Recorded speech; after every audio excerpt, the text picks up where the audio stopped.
Hey, what's going on, everybody? Okay, so thank you for coming back to another broadcast over here at the Ellis Network. Most of you guys stayed with me. We was live roughly all day yesterday. If not live, we was constantly doing updates. So for some of you subscribers that hung out with me all day yesterday, I greatly appreciate it. That means that you support what I do. Please keep sharing, keep liking. Help me get these subscribers. Anyways, I'm not trying to make this a plea video. I want to talk about current news. Now, we know that President Trump, he's over in the Asian Pacific. He stopped in at Japan. That's where he's at now. Now, we know from the recent updates that Kim Jong-un has said that he was going to test an ICBM while Trump was in the area. And now he's in Japan. That's still to be seen. But I want to talk to you guys about some of the headlines. I'm not going to click on the articles because I got other things running and the articles will just freeze my PC up. But I'll bring the links in the description for you guys to click and read it yourself. These are just some of the headlines that's going on within Trump and the North Korea situation. Alright, I'm seeing one from BBC. This was 1 hour ago. Joint Chief says invasion is the only way to totally disarm North Korea. And then I'm also seeing multiple other news networks like The Guardian.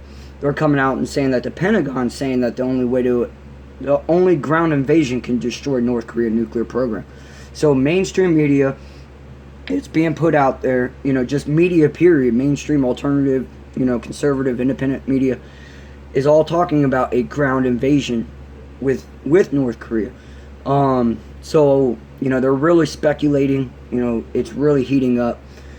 I think they're only putting a preparedness program together, so just in case Kim does fire off one of those rockets while Trump is in the region, this is what they're going to do.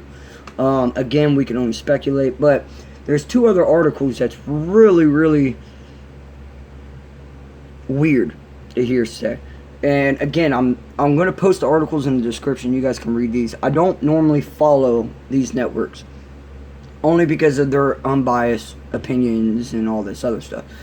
But CNN and ABC, they got two reports out coming that Trump and Putin is supposed to meet in the Asia Pacific to discuss North Korea. This is something that we didn't know. We only know that he was going to stop at Hawaii. He was going to go to Japan, South Korea, China, the Philippines, and Vietnam. Now he's over there, Trump, Putin, discussing North Korea. They're going to have a meeting.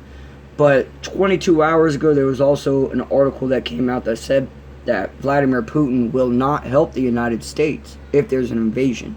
So again, I'm hearing the word invasion quite a bit. Now, I don't think anything's going to happen. I think they're just going to put it out to the media just to exercise the idea of if it happens, but I seriously don't think anything's going to happen. Again, I'll post the links in the article. You guys can read them. Tell me what you guys think about it. Other news, guys, yesterday we covered Antifa's, November 4th protest. November 4th it begins. And I'm not the only one to say this. I'm seeing it everywhere. Antifa, if that was what the American people was supposed to expect, that was the saddest display of protesting, of anarchy. And again, it goes all back to, what everyone else is saying. Mainstream media, alternative media, independent media, talkers on Facebook, talkers on YouTube.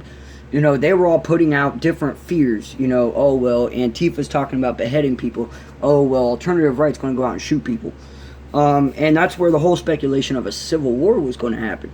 Now, what we seen yesterday, okay, it was peaceful, okay? I'm not going to give props to Antifa. But, from what I watched yesterday, and most of you guys stayed live with me. I think there was one live feed that we went for like almost 5 hours. Most of you guys witnessed it, okay? Granted, we don't like Antifa. We don't like what they stand for. We've seen what they've done in the past. And what they exercised yesterday was kind of different. It stayed peaceful. There was only, on my live feed, I only noticed 3 arrests Two was in LA and the other one was in another city. I don't think I heard it being named where at. Could be San Francisco.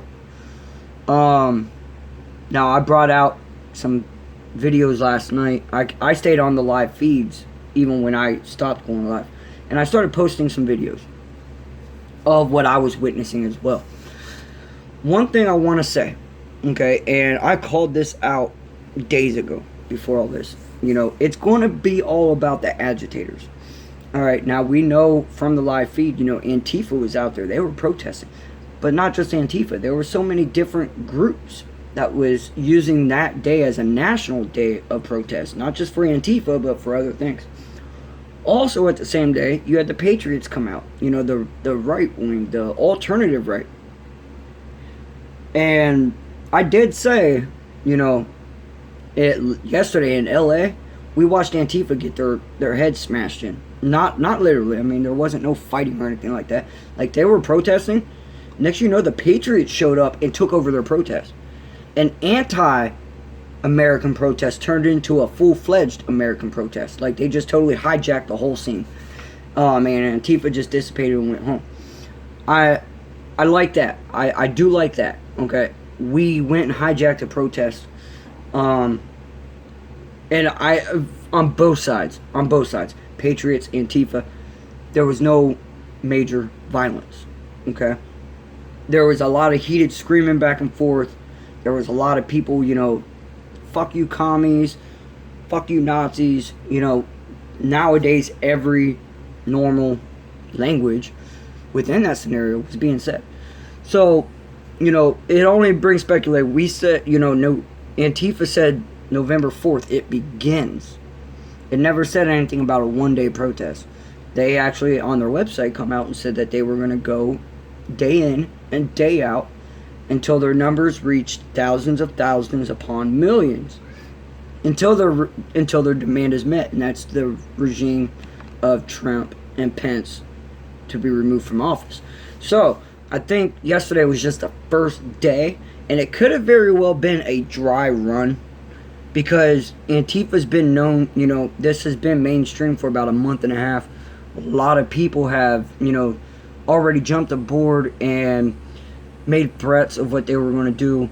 I think Antifa used yesterday as a dry run, maybe just this weekend, and as the week progresses, if there's anything, you'll probably see an escalation of violence within the next couple of days. Again, they were just testing the American people, wanting to see how strong the police force is, and again, I hope I'm wrong, but, you know, we can never be too safe. So anyways, guys, stick with me. Subscribe, hit that bell notification. I'm going to be covering Antifa all day today. Well, not all day, but I will be trying to make updates as much as possible for you guys. I'll be going live when I can. My wife has to work here in a little while. I'll have all three of my kids. And my youngest daughter, she's sick. So hopefully, you know, I can get some peace and quiet to where I can, you know, do this. But also at the same time, everyone understands, you know, being a father, being a parent comes first. So anyways, guys, please stay tuned. Hit the subscribe button. The bell notification will notify you every time I go live or I drop a new video.